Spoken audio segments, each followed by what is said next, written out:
3 days before my marking ceremony, someone set fire to the bridal shop while I was inside trying on my ceremonial dress. Alpha Marcus threw the arsonist into the pack prison, sentencing them to the harshest punishment our laws allowed. I lay in the hospital bed, my body covered in third-degree burns, refusing to wake fully as the reality of my disfigurement sank in my semi-conscious state. I heard Marcus speaking with the pack's healing witch, Alpha. We can still heal her completely with the ancient magic. If we wait any longer, Sarah will bear these scars for life. You just want Miss Rachel to be your Luna at the marking ceremony. This is cruel beyond measure. Let her keep the scars. I'll provide for her for the rest of her life. But if she's healed, she'll definitely cause trouble at the marking ceremony. I promised Rachel that her pup would be welcomed into the pack with full honors. Only when Sarah is completely disfigured will she be grateful enough to raise Rachel's child as her own. The scars are necessary, at least this way. She won't dare mistreat the pup. In the corner of the room, where no one was watching, a tear slid down my burned cheek. So this was the truth. The marking ceremony I'd dreamed of was nothing but a lie. The mate bond one longed for would be my death sentence. If that's how it had to be, I would give him what he wanted. Don't argue with me. Follow my plan exactly. The silver injection must be precise. Make sure it kills her wolf completely. She can't suspect anything. My mate Alpha Marcus's voice was cold and calculating. Once she wakes up, I'll take her to meet Rachel's pup. Without her wolf, she'll have no choice but to cherish the child as her own. No Omega has ever challenged an Alpha's decision. The healing witch wiped sweat from her brow, her conscience clearly troubled. Alpha, please reconsider. Sarah will be covered in burn scars. And now you want to kill her wolf too.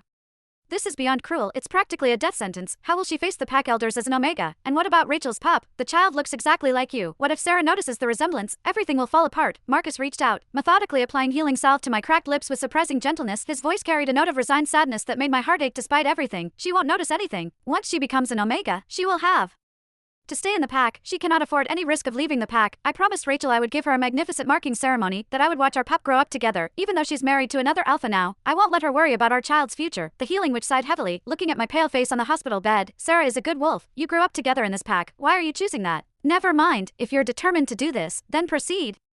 Prepare the silver, make sure it's done cleanly, no traces. I want it done before she wakes up. I don't want her to feel more pain than necessary. The witch hurried from the room, her footsteps echoing with reluctance. Marcus pulled out his phone and sent a voice message to his beta. Has the arsonist kept quiet? Stick to our agreement. 200,000 in compensation. Help their family relocate outside pack territory. Sarah can't find out. I couldn't stop the tears from falling, soaking silently into my pillow. Marcus continued to tend to my burns with warm cloths, his touch gentle even as he plotted to destroy my life. Despite the warmth of his care, I felt cold to my very core. So this was the truth. The marking ceremony I'd spent 5 years dreaming about was nothing but a facade for Rachel's benefit. The fire wasn't an accident at all. He was simply removing an obstacle for Rachel, the mother of his secret child. Everything I believed about our happiness together had been nothing but an illusion, lies and betrayal. That was the real foundation of our relationship. I struggled to open my eyes against the heaviness of sedation, but before I could fully wake, I felt another needle pierce my skin, this time carrying something far worse than just anesthesia. Before they wheeled me into the treatment room, Alpha Marcus pressed a gentle kiss to my forehead. Be brave, little one. It will be over soon, Sarah. I'll be waiting for you. The silver burned like liquid fire through my veins. My wolf howled in agony.